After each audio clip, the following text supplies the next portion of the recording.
दोस्तों, आपने फिल्म दृश्यम ज़रूर देखी होगी। उस कहानी को काफ़ी ज़्यादा पसंद किया गया था। उस कहानी के जो पात्र थे वो काल्पनिक थे, वो कहानी भी काल्पनिक थी।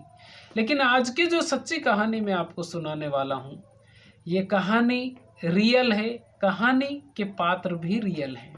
क्योंकि दृश्यम फिल्म पहले साउथ में बनी कन्नड़ भाषा में, उसके बाद में बॉलीवुड में बनी हिंदी भाषा में। और इस फिल्म में पहले मोहनलाल ने किरदार निभाया, उसके बाद में ये अजय देवगन साहब ने इस फिल्म में लीड रोल निभाया था। काफ़ी ज़्यादा इस फिल्म को पसंद किया गया था। लेकिन आज की जो सच्ची कहानी मैं आपको सुनाने वाला हूँ, ये कहानी रियल है।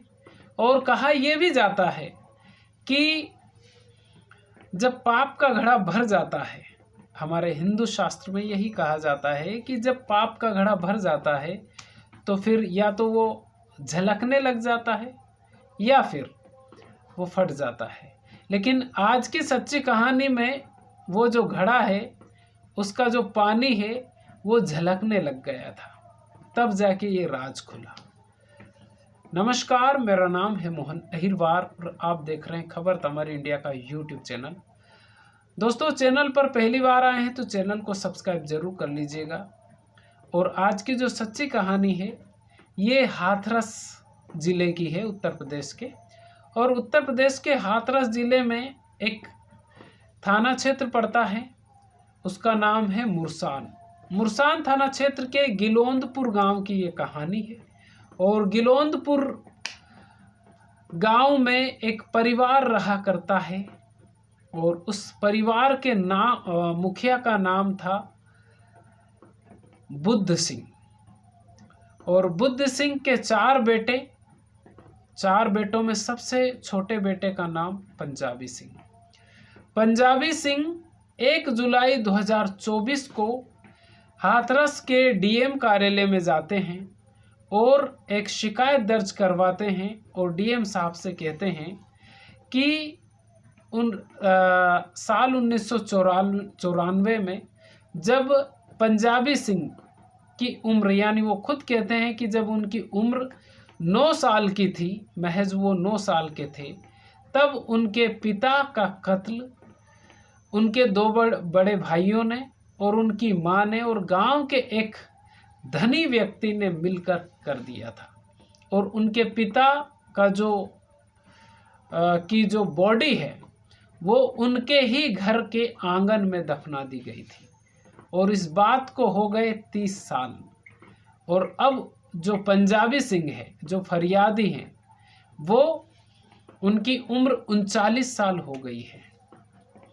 साल 1994 में इस कहानी की शुरुआत होती है और साल 2024 में इस कहानी का खुलासा होता है 28 सितंबर 2024 के दिन। डीएम साहब तुरंत आदेश देते हैं मुरसान थाने के प्रभारी महोदय को कि पंजाबी सिंह की जो भी बात है उनकी सुनी जाए और जहां वो जो जगह बता रहे हैं उसकी खुदाई की जाए। मुरसान थाना क्षेत्र के जो थाना प्रभारी हैं वो पूरी फोर्स के साथ गांव गिलोंदपुर में पहुंचते हैं और उस जगह जहां पर पंजाबी सिंह जो निशान बताते हैं, उस जगह की खुदाई की जाती है। और उस खुदाई जब वो खुदाई होती है तो उसमें एक नर कंकाल मिलता है। यानी जो पंजाबी सिंह बोल रहे थे कि उनके पिता का कत्ल करके उनके ही घर के आंगन में दफना दिया गया है, तो कत्ल हुआ, ये बात पंजाबी सिंह कह रहे हैं। लेकिन क्या ये जो कंकाल मिला ये उनके पिता का ही है या किसी और का है? इसके लिए डीएनए जांच करना जरूरी है। अब पुलिस उस कंकाल को अपने कब्जे में लेती है और डीएनए टेस्ट के लिए उसको भेज देती है। उसके बाद में जो शिकायत दर्ज करवाते हैं पंजाबी सिंह, वो पूरी घटना के जो पूरी कहानी है वो फिर सुनाते हैं वो कहते हैं कि साल 1994 में जब उनकी उम्र महज 9 साल की थी, तब वो एक कमरे में सो रहे थे, और जब वो एक कमरे में सो रहे थे तो उनको नींद नहीं आ रही थी। जब उनको नींद नहीं आ रही थी तो वो उनके दूसरे कमरे में जाते हैं तो देखते हैं कि उनकी जो माँ है वो उस कमरे में नहीं है, उनके जो भाई हैं वो भी उस कमरे में नहीं है। वो देखते हैं कि घर के आंगन में 4 लोग बैठे हुए हैं, एक गांव का एक व्यक्ति, एक उनकी माँ और 2 उनके बड़े भाई। गांव के व्यक्ति और माँ ने हाथ पकड़ रखे हैं और एक ने पैर पकड़ रखे हैं, और एक व्यक्ति ने मुंह में कपड़ा डाल रखा है उनके पिता के, और एक भाई गला दबा रहा था। ये उनकी आंखों से, यानी पंजाबी सिंह ने उनकी आंखों से ये सब कुछ 1994 में देखा था। उसके बाद में जब कत्ल कर देते हैं ये लोग गला दबा के, उसके बाद में उसी जगह पर काफ़ी गहरा गड्ढा खोदते हैं और पंजाबी सिंह के पिता बुद्ध सिंह की जो बॉडी होती है उसको वहीं पर दफना देते हैं, ऊपर से मिट्टी दबा देते हैं। अब जब जुलाई 2024 आता है तो क्योंकि जो पंजाबी सिंह की उम्र उस वक्त 9 साल की थी, उस वक्त पंजाबी सिंह को डराया गया था, धमकाया गया था कि अगर तुमने किसी को बताया तो तुम्हारा भी यही हाल होगा। पंजाबी सिंह डर के मारे, क्योंकि महज 9 साल की उम्र थी तो वो किसी से बताते नहीं हैं, और जैसे ही उम्र बीतती है तो वो उस घटना को भूल भी जाते हैं। उस बात को 30 साल हो गए थे।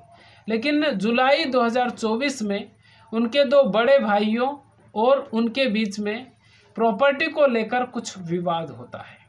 उस विवाद में जो पंजाबी सिंह है उनको वापस से वही बात दोहराई जाती है कि अगर तू नहीं माना, यानी पंजाबी सिंह को उनके जो बड़े भाई हैं वो कहते हैं कि अगर तू नहीं माना तो तेरा भी वही हाल होगा और उसी जगह पर तुमको दफना दिया जाएगा जहाँ पर तेरे पिता, यानी क्योंकि उनके भी पिता थे तो कहते यही है कि तेरे पिता को जहाँ पर दफनाया था। अब वो पंजाबी सिंह जो चीज़ भूल गए थे उसको वापस से रिपीट किया गया। पंजाबी सिंह याद करते हैं कि साल 1994 में, यानी 30 साल पहले क्या क्या हुआ था, वो याद करते हैं और याद करने के बाद में पहुंच जाते हैं 1 जुलाई 2024 को हाथरस के डीएम कार्यालय में। डिस्ट्रिक्ट मजिस्ट्रेट से वो गुहार लगाते हैं कि उनके पिता का कत्ल 30 साल पहले हुआ था और उनके पिता को उनके ही घर के आंगन में दफना दिया गया था। उसके बाद में फिर आदेश होता है, उसकी खुदाई होती है और एक नरकंकाल मिलता है। उनसे पूछते हैं कि इसका मुख्य कारण क्या था, तो वो खुद उसमें लिखित शिकायत में ही उन्होंने दिया कि जो उनके पिताजी थे जिनका नाम बुद्ध सिंह था, गांव का एक धनी व्यक्ति उनके घर में आया जाया करता था और ये बात उनके पिता को अच्छी नहीं लगती थी, तो घर में विवाद चलता था।